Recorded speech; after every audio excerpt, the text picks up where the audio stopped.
So the Yankees are out in force.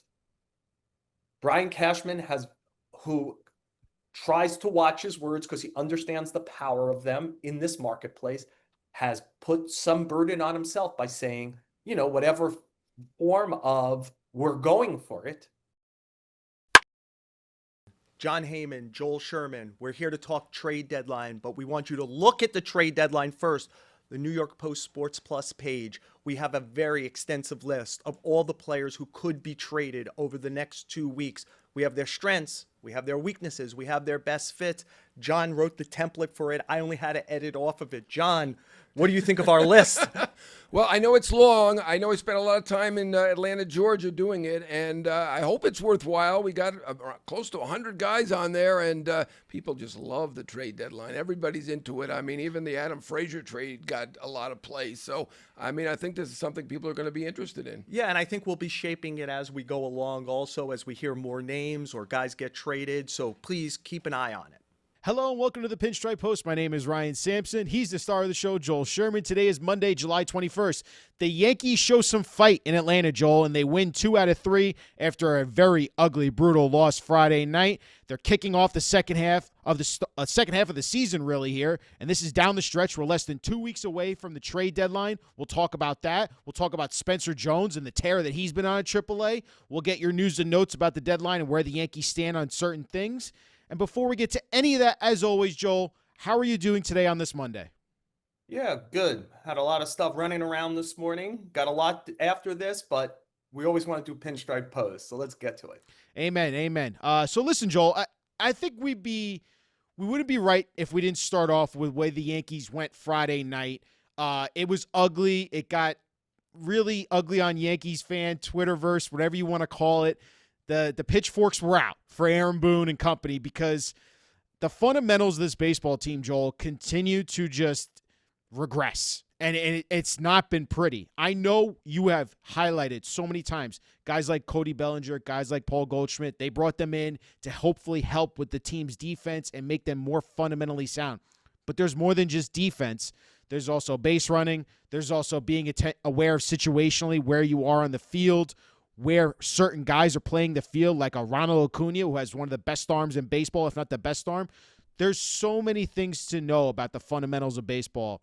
And it's repeated, Joel, how the Yankees seem to fundamentally get worse as the season goes on. And I wanted to talk to you about this entire situation and what's going on with this Yankee squad. Yeah, so Ryan, as you know, this has been a theme of mine for 2 years of shows. I feel sometimes like I'm talking too much about it. And I also think that it's very easy, the trope that fans and some reporters maybe go to is this becomes analytics versus fundamentals. And to me, there's no reason why you don't have both. You're the Yankees. Like, you must, like, the idea of, like, you're living in the dark ages if you think that you don't have to have skill level stuff about swinging hard, bat technology, throwing hard, spinning hard. Like, there's a difference between not liking it and not understanding how valuable it is. Like, you must be good at these things. Like, if you could only be good at one or the other, I would be good at the analytics stuff. But there's no reason you can't be good at both. And the Yankees, who always want to claim that they're best in show, are like it's about, so I'm going to harp on 2 themes that started last year. To me, it's always, you are what you emphasize. Mm-hmm. What are you emphasizing? If it's always one over the other, instead of treating both as highly important, that you're creating rewards and punishments about this. Like, I saw that Terry Francona on Thursday on the off day, they worked out at Citi Field and he had his players only hit to the opposite field. That was the entire practice. So like they just can't just be box checking. Hey, we worked on cutoff plays. Like, everyone does. What are you doing? And I used this term a lot last year when I was saying all year that it was getting worse and worse. You're either correcting or condoning. Like it's either really important, but if you're not treating it as really important, if you're just talking about, like, yeah, we'll clean it up, we're buttoning it up, we're talking about it, it's like, because something's not sticking here. No. And I feel like and again, I'm not there with the Yankees every day, but are they playing games around the idea of let's go out on the field and give players are competitive and they respond to rewards and punishment. Are you creating games with points? Are you having a winner every day for like who does something technically in batting practice well and like playing the ball? And is Jason Dominguez taking balls off the bat in live batting practice every day? And stuff along this line. Perhaps the Yankees are doing more of this than I realize, but it always feels like they default. I I dare use a heavyweight fighter from my youth. Mm-hmm. There was a fighter named Ernie Shavers. And those who know, and those who don't, Google. Uh, Ernie Shavers was a heavyweight, a very good heavyweight, but he was a one-trick pony. He was maybe even more than George Foreman, a knockout artist. He had no craft, but if he hit you square, the game was over. Fight's over. I mean, that's who he was. And sometimes he hit you on the jaw and you went down and the fight was over, but there was no craft. And I feel like the Yankees are too often Ernie Shavers. When they could throw hard and hit hard, they win the game.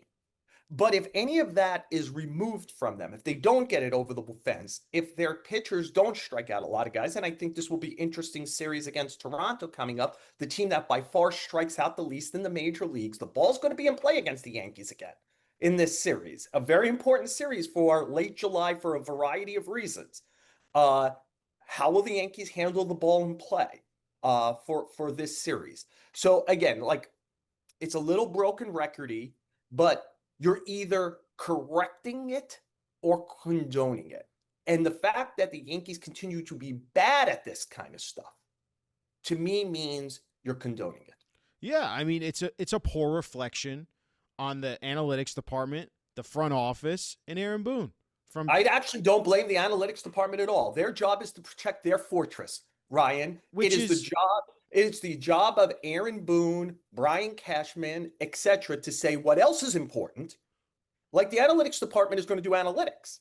Like that's what they're experts at. They don't need to cross over this line. But don't you agree, though, Joel, that the analytics department has bled over so much into the game in the fact of let's focus on swinging as hard as you can. Let's focus on they have throwing that's as their hard job, as you can. though. That's their job. I don't like the idea of easily beating up on the nerdy kids at 3:00 at the sandbox. Their job is to fill the Yankees with as much data and analytic information that they believe will help the team win as possible. It is Brian Cashman and Aaron Boone's job, and by the way, Hal Steinbrenner's job, to say, hey, I feel like there is stuff between the lines, literally and figuratively, that we need to do better. And we are not doing it better. And this is not Mike Fishman and his group's job is to feed the data and is to probably try to say, we think this is the most important thing. Aaron Boone is a third generation baseball guy. His grandfather, father, and brother have all played in the major leagues, as has Aaron Boone. And to me, you will win more games emphasizing 3-run homers than fundamentals. But that doesn't mean you shouldn't emphasize fundamentals. You must do this well. The Yankees potentially lost the World Series last year because of this kind of stuff, because of failure of detail. And at some point, I think this can't all be, we're working on it and getting it fixed, etc. Because I feel like I'm sensing the same thing with the 2025 Yankees that I sense with the 2024 Yankees, that they're getting worse at it as the season goes along, and it is exhausting. You know what's exhausting? To do the right technical thing over and over and over and over again. You know, it takes a strong mind, a dedication, an energy, a passion for doing the routine. It takes a passion to block out a guy on a rebound on every shot in a basketball game. It's a pain in the freaking ass, but you must do it. And like getting cutoffs right, handling the ball right, knowing pre-thinking every play and knowing what base to throw to, knowing who the cutoff men are, etc. Who has priorities, This is all exhausting as opposed to I'm going to swing my ass off and try to hit a 3-run homer. But don't you But feel? Let me ask you, Joel, because I hear you on this, and it does feel like it's regressing over the year, just like it did last season as well. They're getting worse. as if it got exhausting to do, like, and it's Right. like I have to be Ernie Shavers and hope I hit somebody in the chin and knock him out. Right. So, but shouldn't the things that we're talking about here be worked on in the minors, and then in the pros, you already should know how to do these things? And while you say that should be practiced already, like they know what they should be doing fundamentally on every set play, I know the right mindset. But why is it that a guy like Yorbat Vivas, who is called up, you're not getting many chances here in the pros, so this is your opportunity, and you're dogging it to third, not understanding that Ronald Acuna, who has one of the best arms in baseball, can throw you out on the tag, on the fly out from right field. And he's not there, and he doesn't get there hustle hard. It's just an inexcusable play. We'll break down that play. I would not use the word dog it. I don't think he dogged it. I think he was absent-minded because I think every team works on things. But Ryan, I mean, I don't know your job well, but there's probably 100 little things you have to do a day to do your job, as I do, right? And a lot of that stuff is just about, hey, the press box opens at 2:00. Be there at 2:00. Like, make sure you have all your equipment. Like, don't be like looking around for where's my pen? Where's my notebook? Where's my power charger? Like, this is like the routine. Hey, clubhouse opens this time. Be at the door when the clubhouse opens. You never know who might be in there. You never know what they're ready to say. Be ready with 3 or 4 story ideas. Go talk to those people. Like that's the grind of doing my job on a daily basis.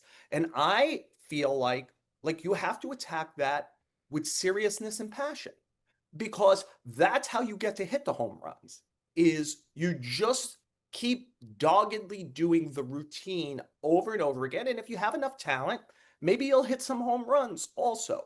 And every team from rookie ball to the major leagues works on things. But there's a difference between us checking a box and me telling you this could decide the World Series. And so we're going to take this seriously. I remember watching in NFL films where Tom Coughlin, I think it was about one of the years the Giants won the Super Bowl. He was running like a very quick 2-minute drill, and they couldn't line up properly. And he walks into the middle of the line furious, and he's screaming, "We just lost the fucking Super Bowl. We lost the fucking game." Like, he is screaming at his players. He's emphasizing it's lining up. It's not trying to hit a home run long pass. It's not the trick play. Can we line up? I've got to have you take this seriously. And so to me, what is the emphasis level from Hal Steinbrenner to Brian Cashman to Aaron Boone to the captain of the team, Aaron Judge, to anybody else who thinks of themselves as a leader, when they fall down on the job? Like, what is the chain of command to say this is unacceptable at our level? Because there's probably 8 to 10 teams that could win a World Series this year. Yeah. We are probably one of them. Are we going? And we saw last year when Gleyber Torres side olays a ball, which he did all the time and nobody ever corrected. And like, if you remember, I showed film of it from regular season games when he had done it last year previously. So like, it happens in the World Series. You can't go, oh, how could we have anticipated that? They lost the World Series because of this fundamentals. Like, it's just, yes, that's what I'm saying. Yeah, I know. Like everyone talks about Game 5. If he plays that ball cleanly in Game 1, they win Game 1. I think they have a real shot to win the World Series.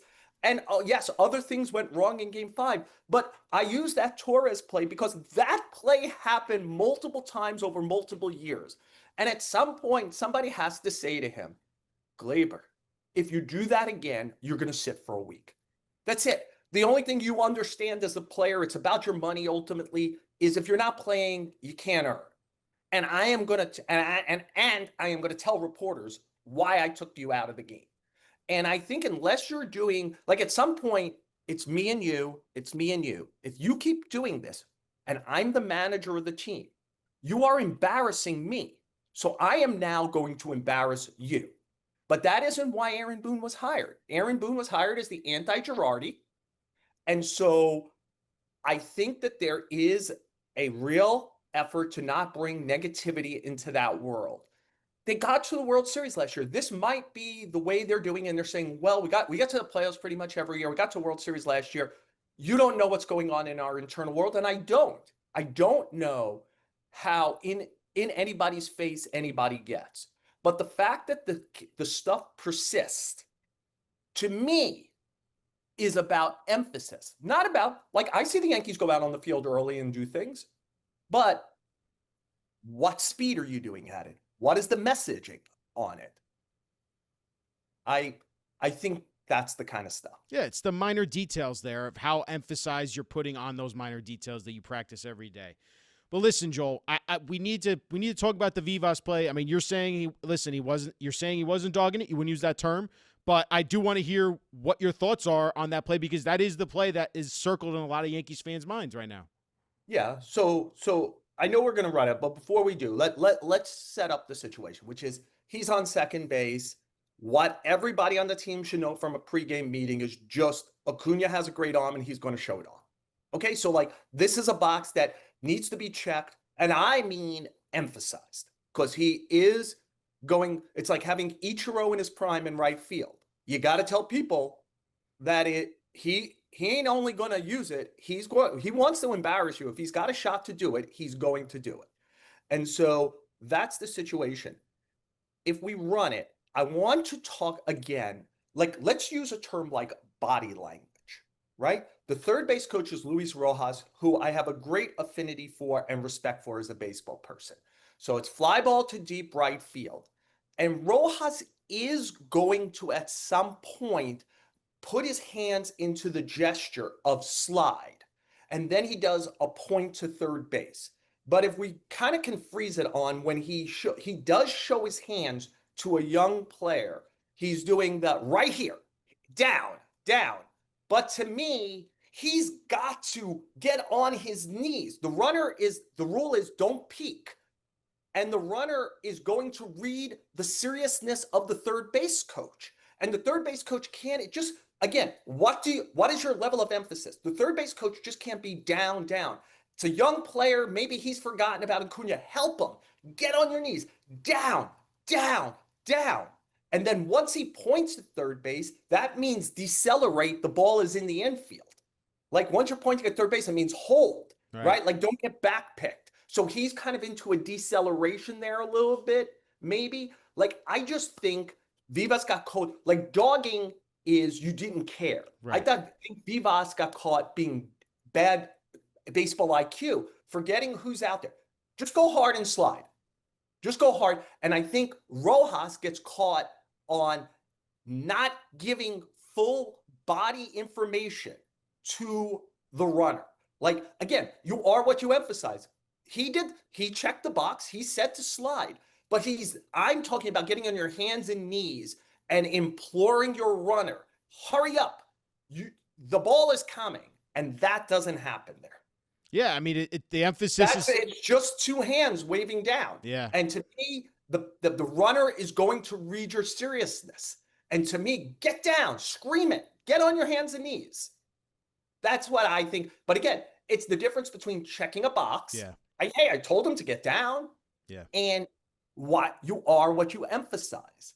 Do we have the eighth inning play? Yeah, Giancarlo Stanton. Okay, so this is... Cue it up, Brian. Right, it's 7-1.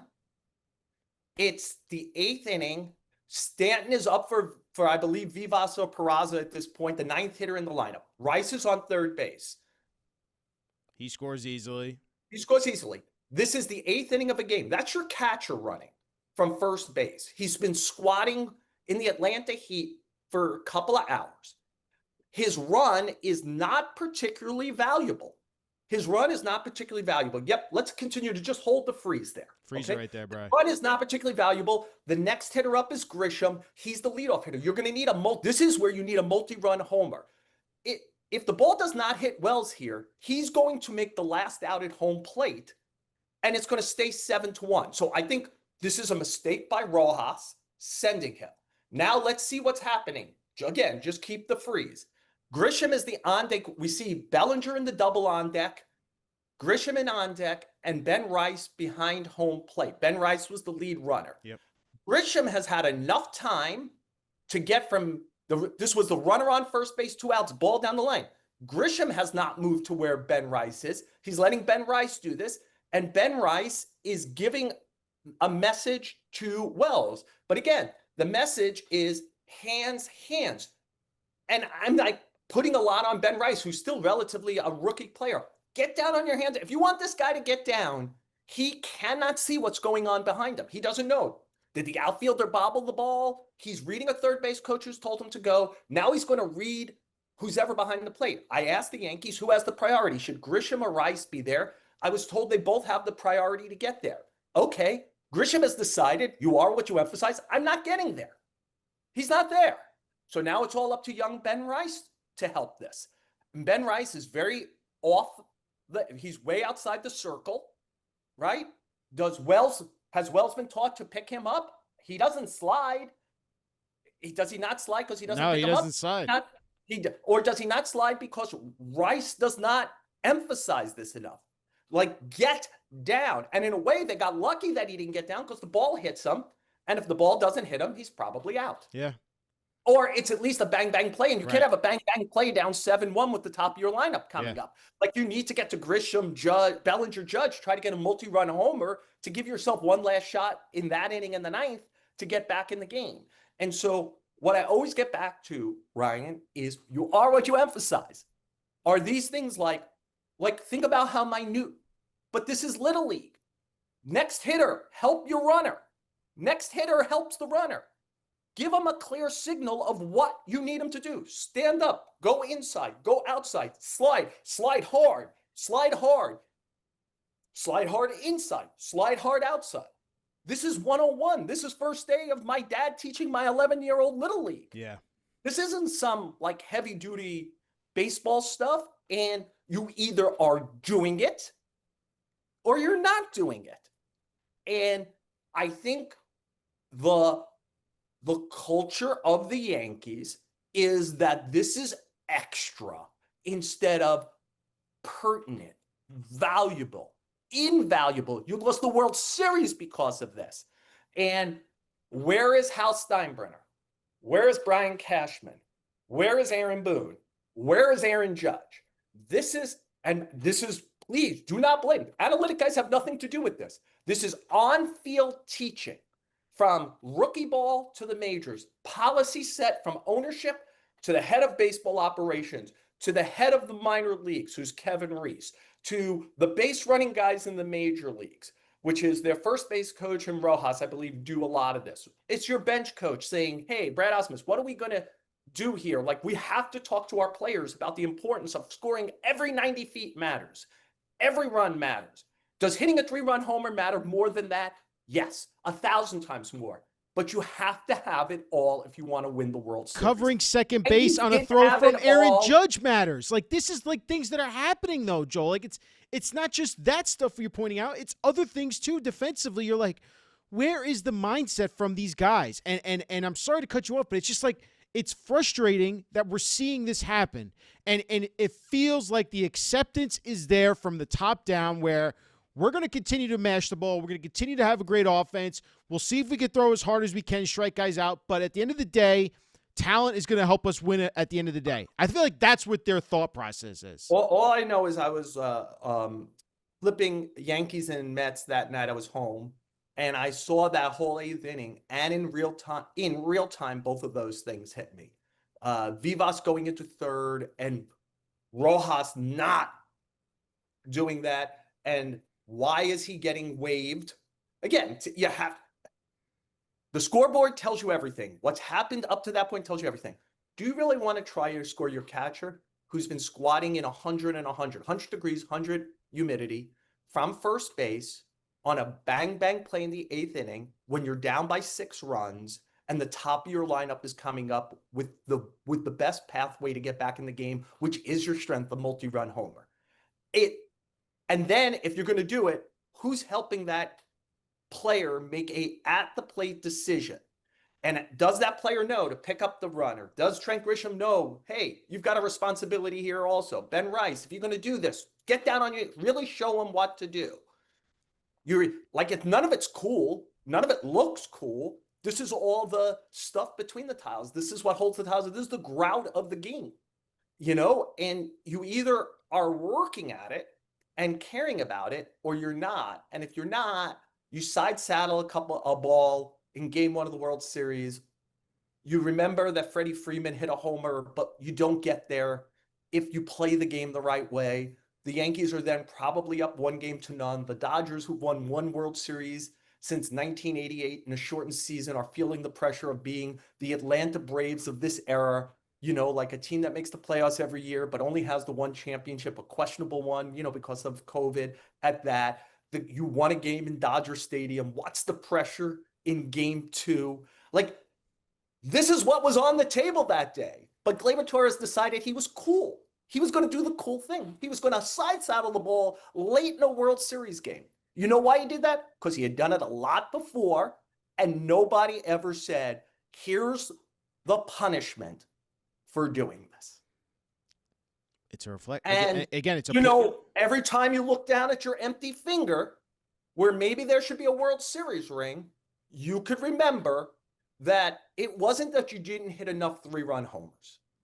It's that if you just had been good technically, you might have won a World Series. It's again, it's frustrating to watch. I know we're all like we're being, it's not negative. We're calling out, critiquing the team and what we're seeing because it's a repeated pattern that it's a pattern, right, Joel? That as me as a fan and you as a writer, you notice and you go, this is going to cost them again, and this is going to rear its ugly head again. I think every team should care about this at a very high level. I think that teams that can win it all and don't see the value of this are making a dramatic mistake. My friend, my podcast colleague, and a great baseball guy, and John Heyman, used the term the other day, and so I want to cite him. He called the Yankees the anti-Brewers.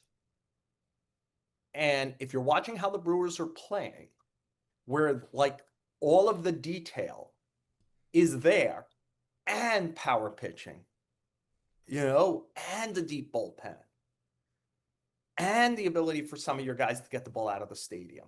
Like this always, I hate it. It's why I cut you off before when you were trying to talk about the analytic guys. You need the analytic guys, and the analytic guys, this is not their purview. Somebody else has to do this. This can't be a fight between analytics and fundamentals. You must have all of it. You must have all of it. And the idea that you could only have one or the other, or that like there always has to be overemphasis on one end of it, to me is wrong-headed. You are the Yankees. You are one of the top teams in the world at anything. Your president of baseball, your GM, Brian Cashman, wants to describe you as a fully operational Death Star, right? Which means that you should have the best of class of everything. And to me, when I watch this, I'm like I do wonder sometimes if you don't have bright, high IQ players, but can you get enough of them? Is it just the age we live at that we're just going to not be able to do that? Because watching Bellinger and Goldschmidt play, and then what the Yankees did this year by Grisham playing well and having Bellinger on the team, having Judge back in right field, there are things that the Yankees are doing better this year. The overall defense feels more athletic, tighter. When Dominguez isn't in left field, their outfield turns a little bit into a shutdown outfield, which obviously has not been the case in recent years. So there are and so maybe it's just like, hey, yeah, when Bellinger and Goldschmidt are involved, it will probably be done at a very high baseball IQ level.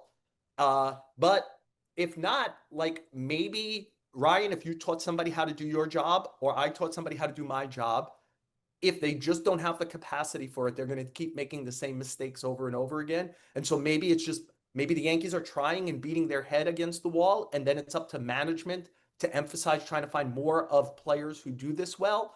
But maybe in this day and age, because by the way, the other thing that should be said is I watch baseball games all night, every night if I'm home and I'm not at the ballpark. So, like 2 or 3 nights a week, maybe I see a lot of ball games. You should know the Yankees are not alone here. Baseball is played badly all around, But it is a place to differentiate yourself, is if you play it well, like say the Brewers, who play it well. So I just think you got to have I think if you're any team, you got to have it all. I think if you're the Yankees, who are the franchise in the sport, you've got to have it all. I agree, man. I agree. And this is the easy stuff. I know you're saying it's hard, but in the grand scheme of things, Joel, this is the stuff it should become easy to you in the game. But Ryan, I agree with you, except for I watch people not show up at time at the ballpark who are covering for media outlets. I watch them completely unprepared to do their job on a daily basis, whether they haven't brought the right equipment or they have no ideas when they go in the clubhouse. They have no idea how to ask the most basic of fundamental questions to the people they're talking about. And I would describe that as the easy stuff. And they have somehow risen to work in my market, which I think is the Yankees of markets, the New York market. And so I'm equally blown away by it. And then I have to just say, are they not paying attention? Like Ryan, I used to try to help some people, and I realize now I'm just the old man on the lawn so I keep my mouth shut. I'd rather not end up in HR, or like being, called a boomer or mansplaining or whatever shit would be done if I were trying to help.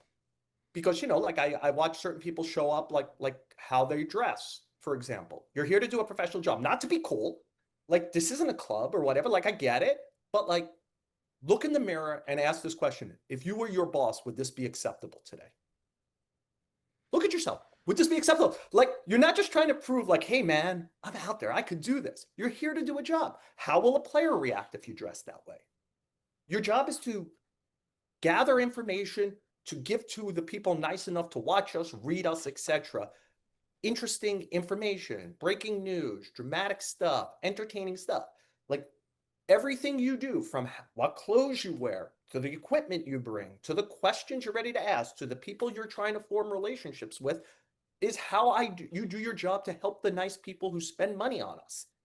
Like, are you ready to do that? I watch people fail at this constantly in our line of work. So maybe there are just people, no matter how much you emphasize it, whether it's Major League Baseball or showing up to cover Major League Baseball, it can't be done because they just don't have the capacity to do it. Like, there's good doctors and bad doctors. There's good plumbers and bad plumbers. There's good, Well, it begs the question. What maybe this gives a little bit of leniency to someone like Aaron Boone, right? Like, maybe he's trying to teach these guys this, but it's just not getting through to them, and it's just not. They're not willing to. I'm not saying them being Boone. It's the players that aren't willing to focus on it and do it. And Ryan, it's why I mentioned look, I think it's very easy to be myopic, when you're a fan. You're very attuned to your team. I would encourage, like, some fans, like, shut off your team for a night, or a night your team isn't playing. If you have the ability to get the package or to watch a few games, it's bad. It's bad throughout the sport. You'll sit there and go, what the hell is going on here? I can't tell. I call it the live grenade. I can't believe how many balls go skittering through infields with nobody touching it from the outfield. Like, who is the cutoff man? What base were they throwing to? Why is no infielder touching the ball? I've got a live grenade rolling through the infield. Yeah.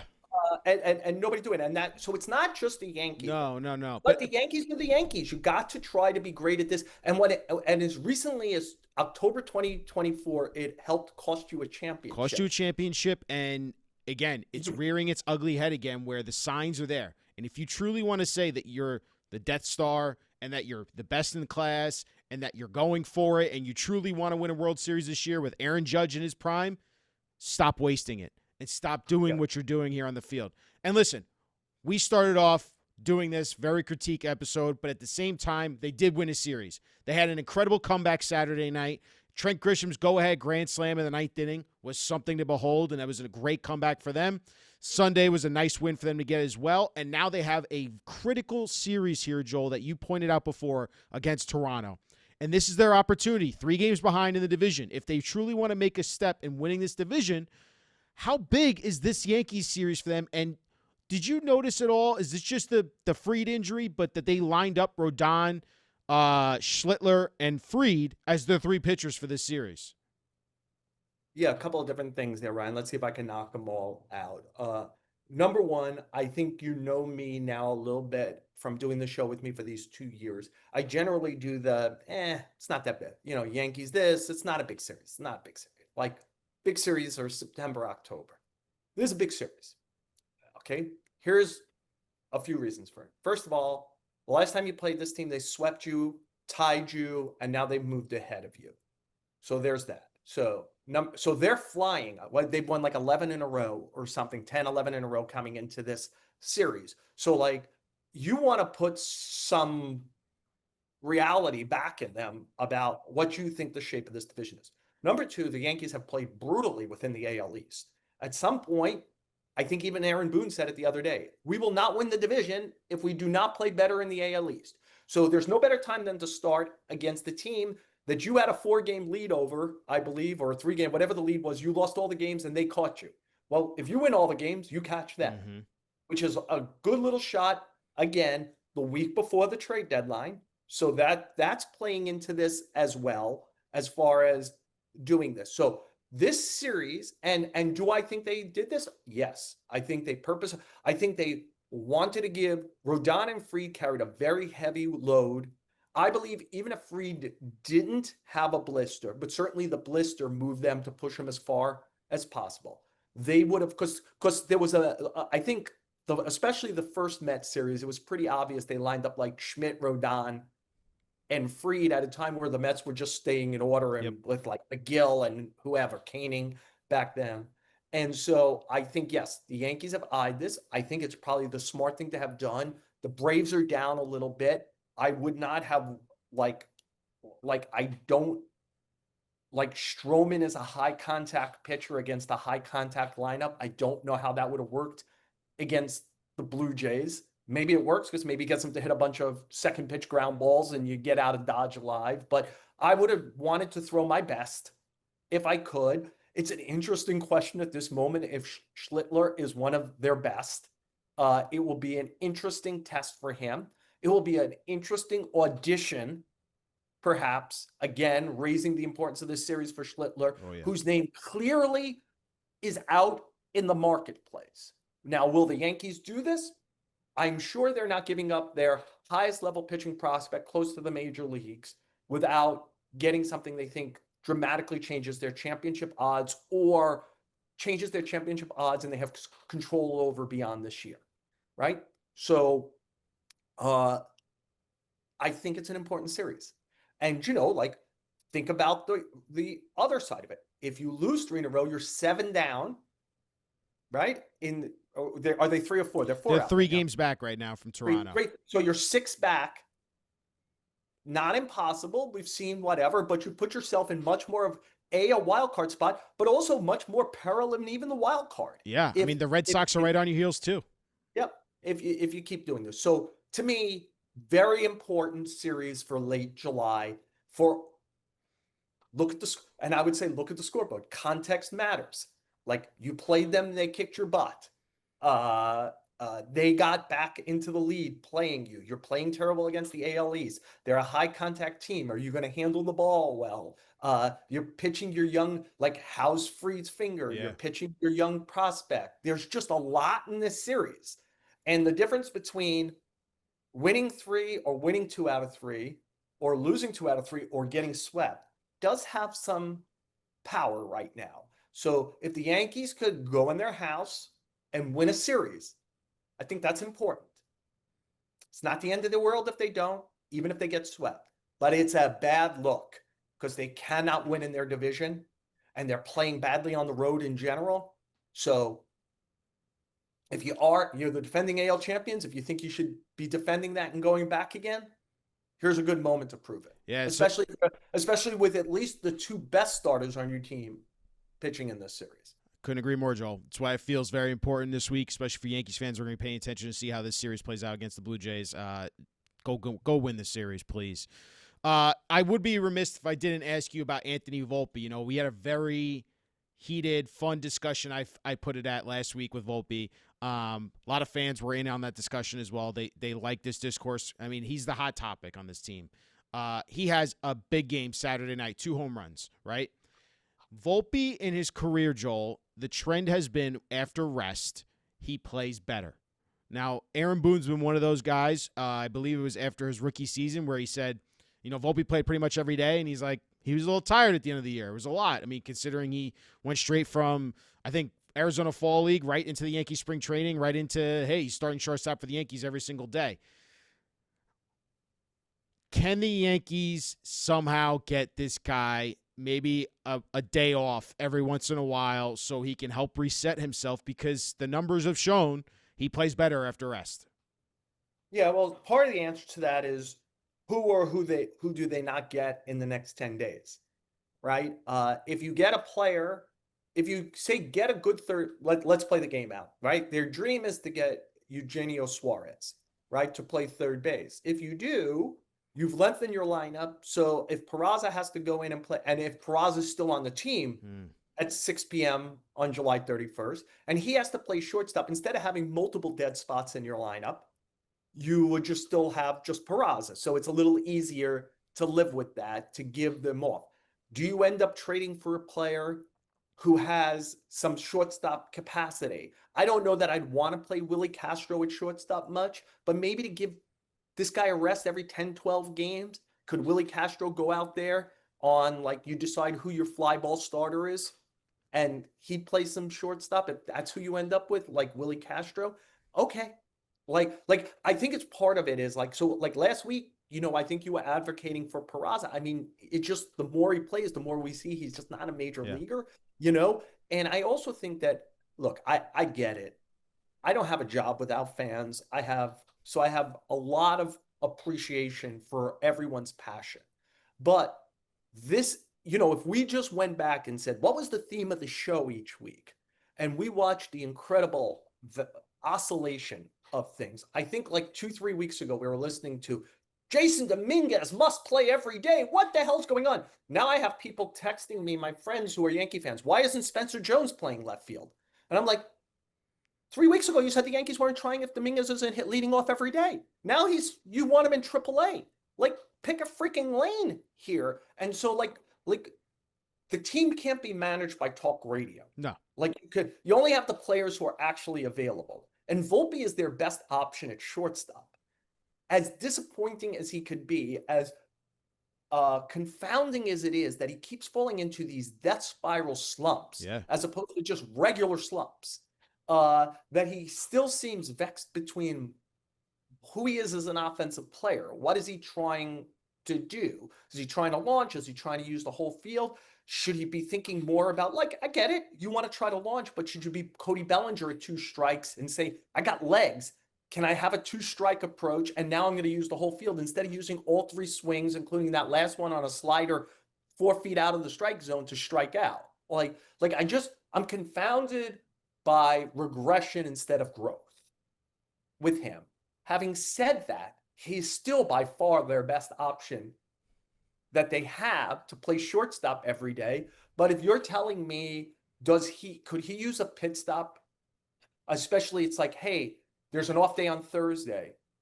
We got a day game. We got that Wednesday matinee after a Tuesday night game. Why don't we do 48 hours here? Yeah, sure. I think we've probably reached that point where the Tom Thibodeauing of life isn't as valuable as it once was. It is a grind. This is the time of year where the weather really begins to affect players. I mean, it is hot on the field and you're on your feet the whole game. And I know, woe's them. They make a lot of money, but it is wearing. Right. But the data is backing it up, Joel, to what you're saying. If the data backs it up, I think so. Like, if they could come out of this marketplace, but again, the backup shortstop store isn't open right now. It's not open right now. like I always say, we know who could be available. Yeah. So the question is, at the end of all of this, do they bring up a player, say, like Nicky Lopez from AAA, or Vasquez, who played with them a couple of years ago, who I think is at AAA as well? Somebody who could really defend the position. In Lopez's case, maybe even put the ball in play a little bit and do some offense, and just be like, if that guy was on the bench, would Aaron Boone feel more comfortable every 2 weeks or so giving Volpe a day? Yeah. Because I agree with you. Like, he's probably a guy who shouldn't be trending towards 155 to 160 games. Yeah. It just, I think that's where I think it would hopefully go, but we'll see. I mean, the Yankees sometimes are like, no, he's going to play every day. We're going to have him grind through it. So you would hope that they see the data too, and they're like, maybe we should give him a day every once in a while, like you're talking about. So Joel, before we get to Joel's notebook, I do want to bring up one player that you had just brought up, and I was going to ask you about this. This guy's name has been brought up a lot in the trade talks, and he's tearing it up in the AAA. Since his promotion, Spencer Jones, Yankees' top hitting prospect in their system, he is, you could argue George Lombard as well. I mean, but he's not having a great season in the minors if you look at his stats. But Spencer Jones, first-round pick, built like Aaron Judge, lefty version of Aaron Judge is what people have been praising for him. Like, just a statue and how big he is and how powerful he is. He's hitting 426 with a 481 on base, a 1.422 OPS with 10 home runs, 20 ribbies, and 16 AAA games. Joel, is this guy untouchable for the Yankees to trade, or is it a great trade chip to have going into the deadline? So I think it's as big. I wrote about a week ago what I thought the biggest questions for the team was, and I think number one for me is who's Spencer Jones, right? And I said, where on the Joey Gallo to Aaron Judge, big strapping athletic hitter is he? And I don't know what to make of AAA numbers. Any scout who's covering, and I think this is just part of their template, they all love to shit on the game. And so they all say, it's never been worse down there and whatever. But like Alan Winans dominated AAA as a pitcher. If he's dominating AAA as a pitcher, I wonder how good are the other pitchers and how good are the hitters? Because I know he doesn't belong in the major leagues. Right? The Yankees know it also. They didn't bring him up. They went with an opener on Friday night when Schlittler came down with an arm injury.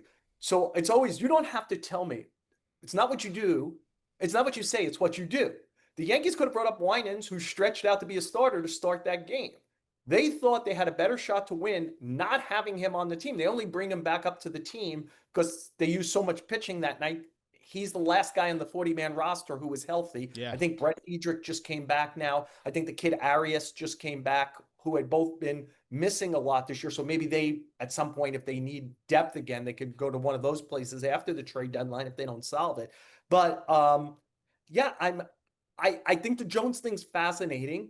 He, at the very least, and what we can't know, right? I always stick Michael. Again, people nice enough to watch this show a lot will know how much I always talk about Stick and how nice he was to me, a young reporter. Hopefully I was a curious reporter who was asking the right stuff, but he was nice to me regardless. And he would explain the world to me, like how the wheel actually works. And he wasn't the first to say it, but he believed it and talked about it. And he constantly went and watched their minor leagues. Because he was like, the organization you have to know best is your own. You can't get fooled. And go look from 1989, late 1989, when he took over August in 89, till he stopped working at the end of the 95 season, and he was still influential that offseason, even he didn't leave the organization. How many prospects they traded, and none of them were named Jeter. None of them were named Williams. None of them was named Posada. None was named Rivera. Mm-hmm. You get the picture here, right? None was named Pettit. They were Sterling Hitchcock. They were Russ Davis, who, believe me, at that time, there were lots of people going, you can't trade these guys. They were Lyle Mouton. They were Fernando Seganal. Like Stick knew what it looked like. He had a real savantism for it. And so the Yankees, and probably the person who's most important for this is Tim Nearing, who goes and scouts the Yankee organization hard year after year, will know, has Spencer Jones made real adaptation that works in the major leagues? Is he a good learner? Is he a good teammate? Does he have, you know, the Yankees have to know this best. They have to know. And I think even if they feel they know it on the trade side, there is something about what Jones is doing right now, his size, his athleticism, his bat speed, the opposite field power, that makes risk-averse people say, I can't trade him and have him hit 55 homers someplace else. You It's know, that's it's a fear-based sport. yeah. People like whenever I say something like, why don't the Twins trade Joe Ryan? And people will say, because then you traded Joe Ryan, and if he's like getting carried off the field at the end of the World Series, you have to live with your fan base going, why didn't you put a team around him who could do that? Look at him. He just won game 7 of the World Series with 8 shutout innings. And so it's a fear-based thing. And so would I say Spencer Jones is untouchable? No. The Yankees are kind of close to all in.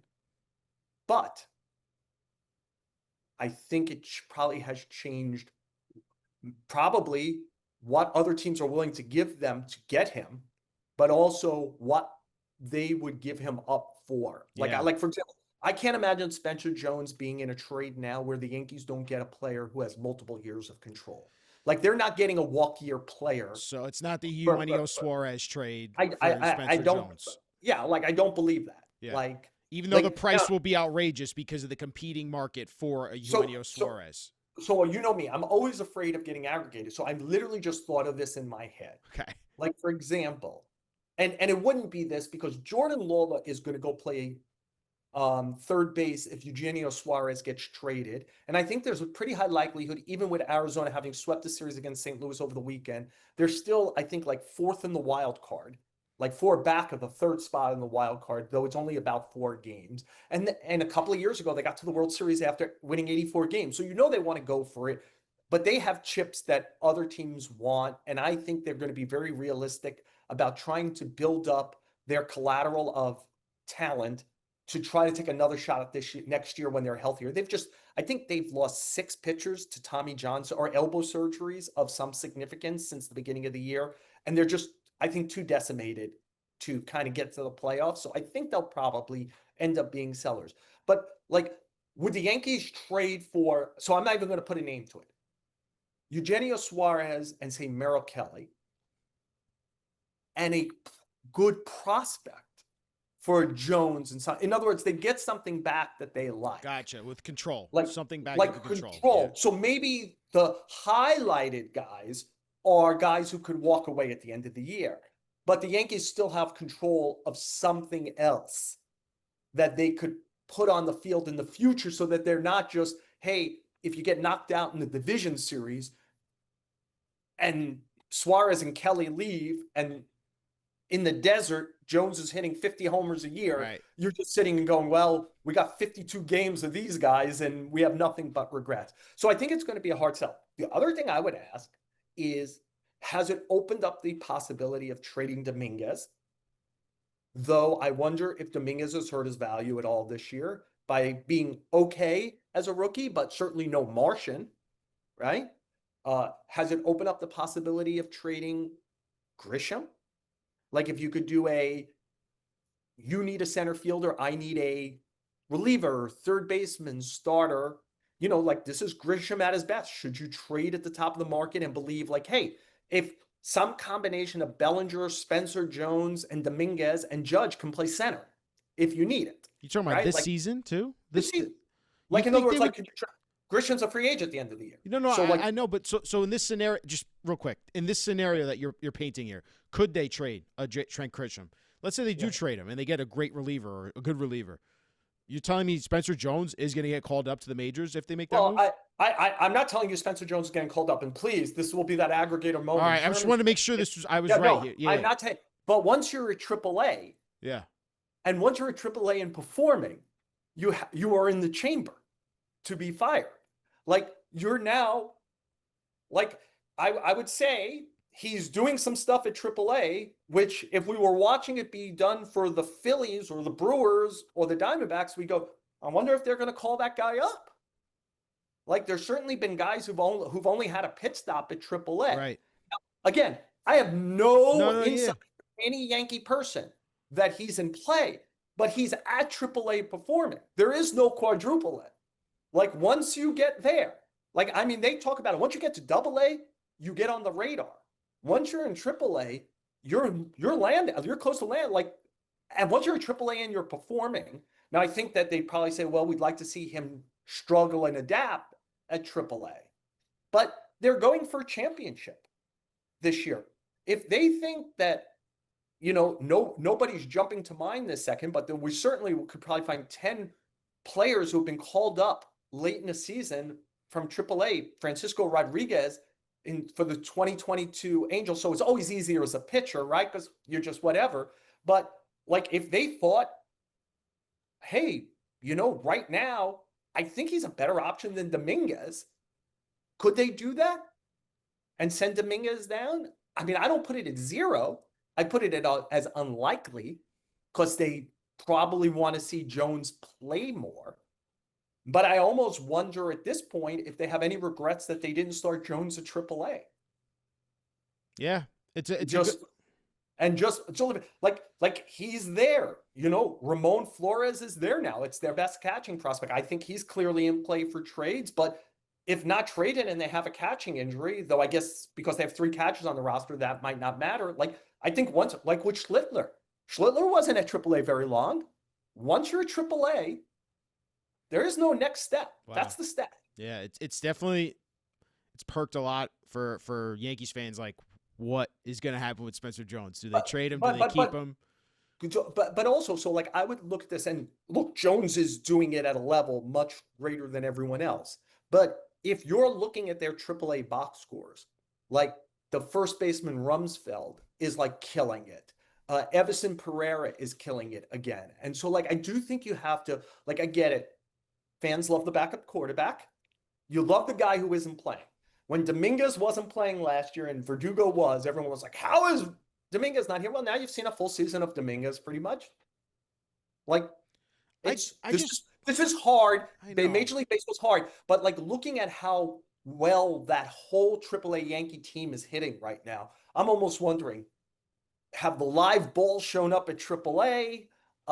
Has the pitching, which is never very good and deep at that level, is everybody hit a wall and he's hitting a bunch of 87 mile an hour, like quadruple A fastball? So again, the Yankees can't guess at that. The team you have to know the best is your own.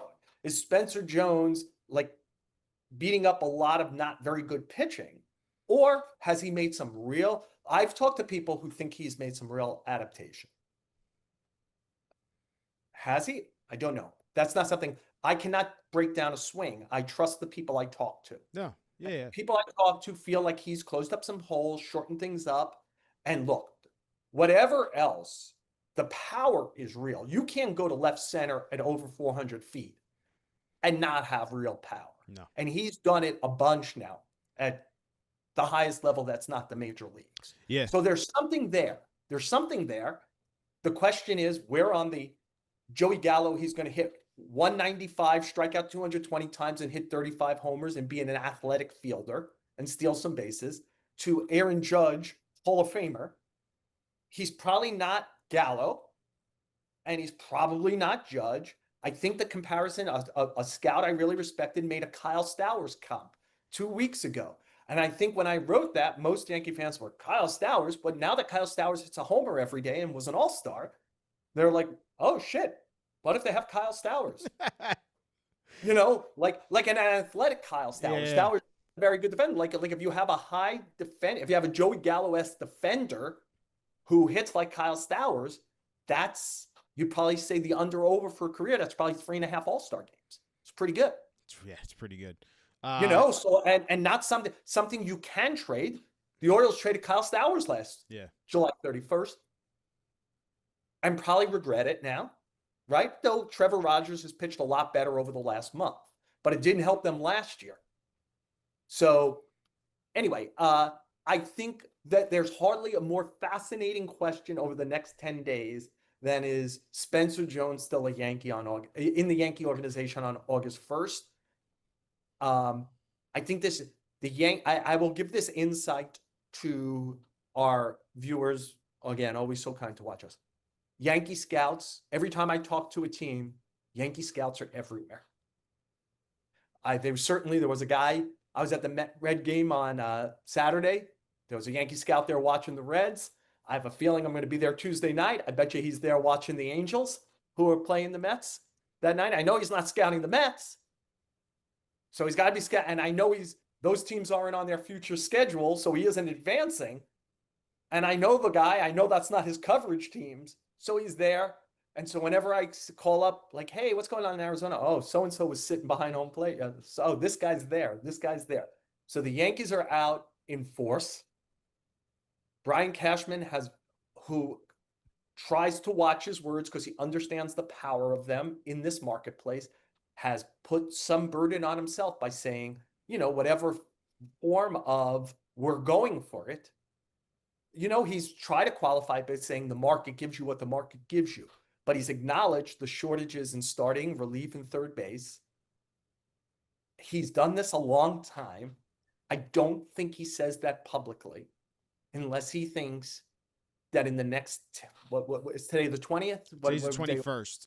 21st. In the next 10 days, he wouldn't say that if he didn't think in the next 10 days there's a way for him to improve, to add, we never know if it's improving or not, add in all those places. Like, he's going to get a reliever or two. I'd be shocked if he didn't get two relievers. Like, and then the question is, like, what kind of reliever? Like, does he end up trading for a Clay Holmes type that the fan base might like not love, but is actually good because their analytics department that everybody hates kind of saw something in Clay Holmes? Or do, like for example, there was, Dennis Santana pitched here last year and was little this, little that. I think he pitched for 2 or 3 teams last year. Was he with the Mets also maybe last year at some point? Yeah. He's pitched really well for the Pirates. He's really developed this cutter. And I've talked to scouts who watch him and are like, yeah, we have him high on our priority list as a go-get. And he's clearly a go-get guy. Like, if the Yankees acquire Dennis Santana, will fans go, what the hell are they doing? Now, maybe they should do better. But, like, what if Clase doesn't get traded? Yeah. What if Yoan Duran and Griffin Jacks don't get traded? What if Mason Miller doesn't get traded? What about a Reed Detmers or a Cade Smith? Those relievers. Yeah. Can I give you one? Yeah. That I watched the other day, but I don't think they're going to trade him now. I think the Reds are pretty good and are going to be in the wild card thing to the end. Graham Ashcraft is good.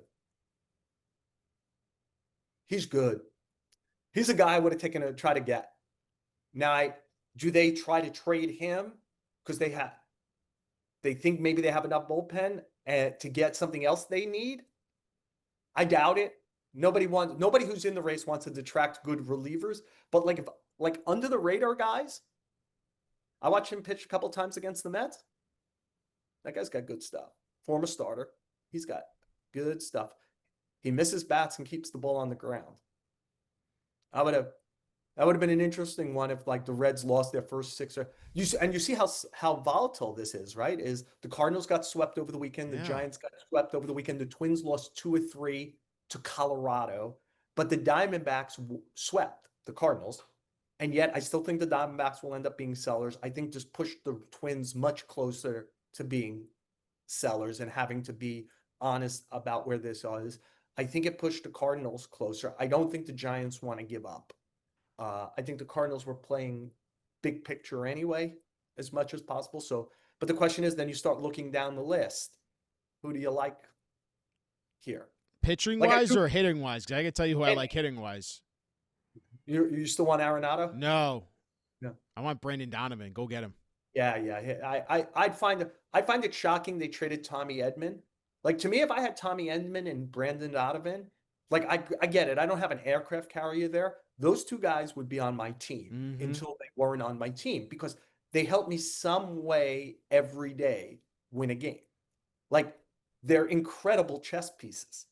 And I can't believe for what they got that the Cardinals traded him.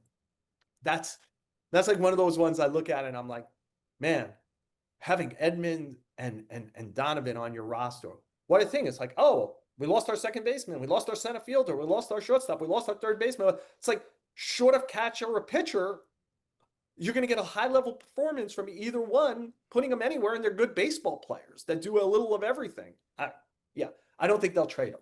Okay. I don't think they'll trade him. I think he's not expensive. He's a really good player, and they should, if they don't, they're really dumb. They should have regret that they already moved Edman for 2. Well, listen, Joel, that felt like Joel's notebook already right there. I was just going to ask you straight up about the deadline and these next 10 days. I do want to ask you from a bird's eye view from you, and I know you've been doing this for a while, and that's my nice way of saying You're not that old, Joel. Mhm. For you and your My approach, back is killing me, but go ahead. listen, I can imagine over the next 10 days is going to be a little rough Yeah. on you. But over the next 10 days, what are you watching for this deadline? Is it going to be an active deadline here in baseball? I think it's going to be very late, Okay. but active. But if you told me nothing significant happened before July 28th or 29th, I wouldn't be surprised. Mm, I think everybody's trying. No, again, everybody is risk averse.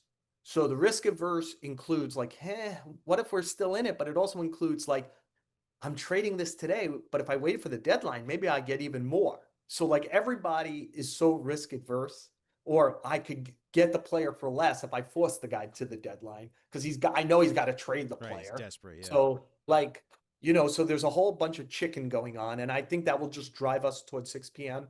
I will say that again, because it's easy to be very focused on a specific team if you're a fan. I get it. The Yankees have not played great for a while.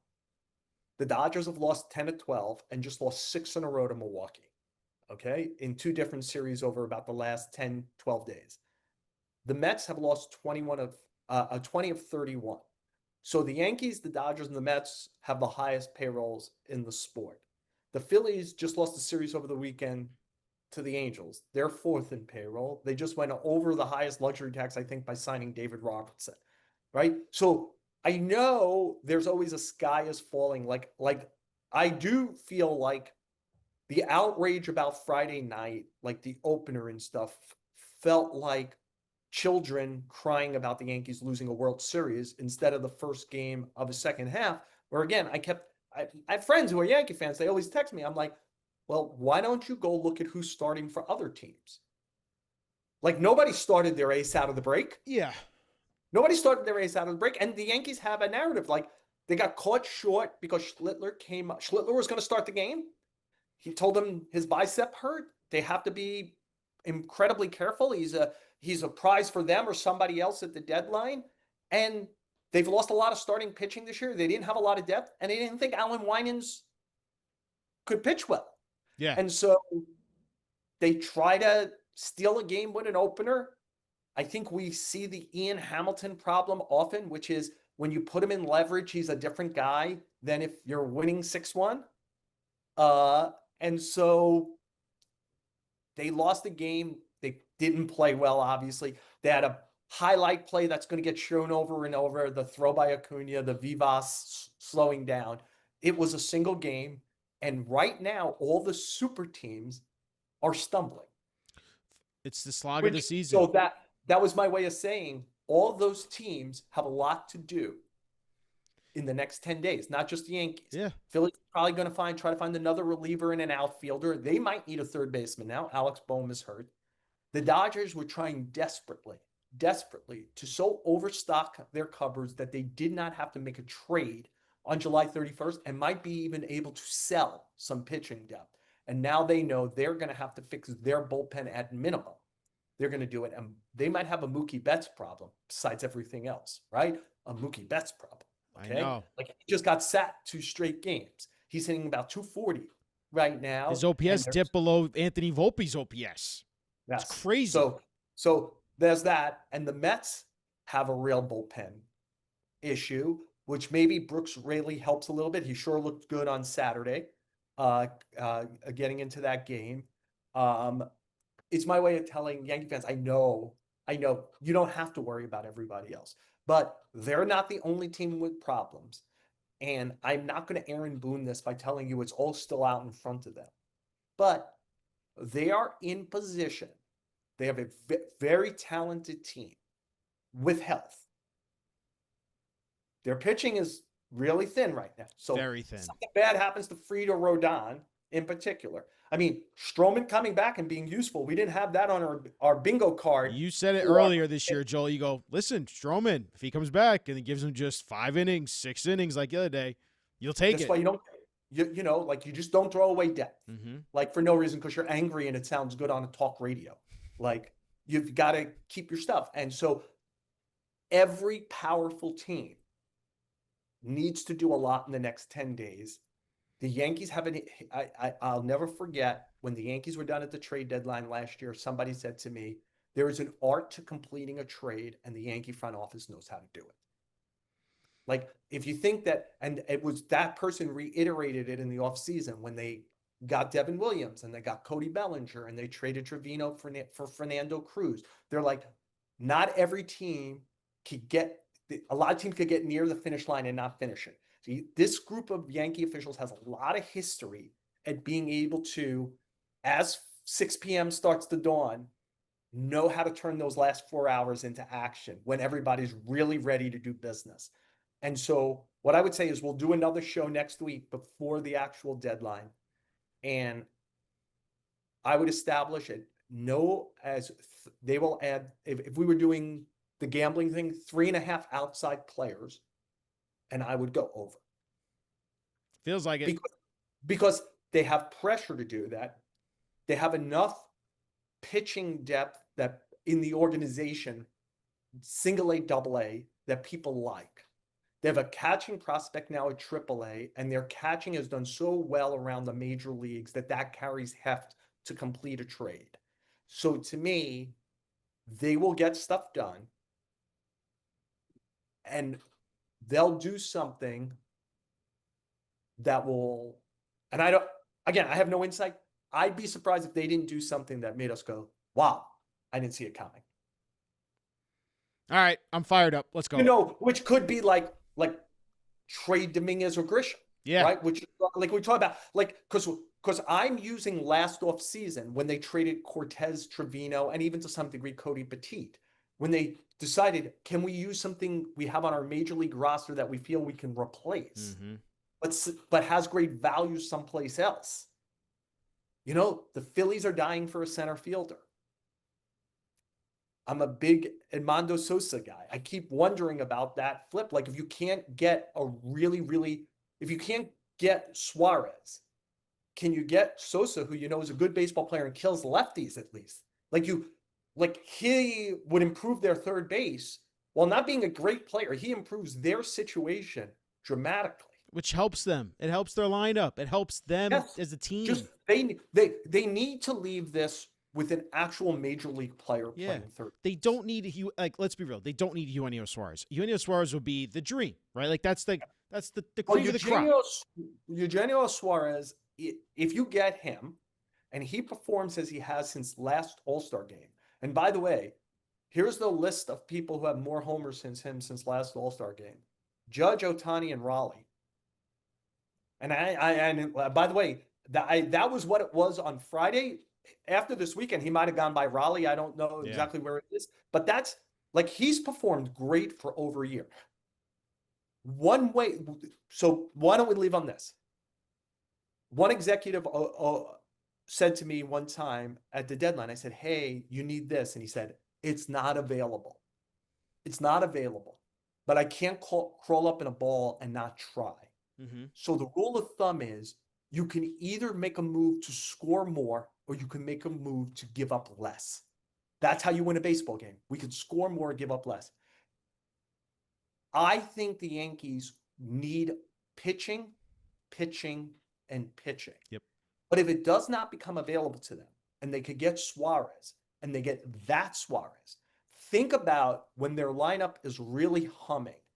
And again, who knows how long it will last, but Stanton's at bats are wow right now. And I mean, wow, good at bats where he's not swinging and missing wildly and he is squaring it up. Now, again, it's always when do you hear he's got the string cat, kind of thing. But he hasn't had his offense right now looks like postseason offense. I know he's locked in. It's like every at bat is whatever. And at some point, if you added, say, you couldn't fix the pitching, but you added Suarez and Willie Castro to just have more good position players that create problems all over the place for another team to get through. And you were able to add two Dennis Santana level relievers, which again, it's not ideal, but you're going to try to either score more or give up less. The Yankees are going to try to do both, but whatever the market is, if the market for pitching, which is, I think, their number 1, 2, and 3 need, doesn't give them what they want, and they could create a blunt force instrument that averages 6 runs a game, you got to go try to do that then. Well said, Joel. Something we're going to pay attention to. We'll see how this goes over the next 10 days. We're looking forward to speaking to you next week as we get closer to the trade deadline, and we appreciate all the time you give us and all your insight, my guy. All right, Ryan, all the best.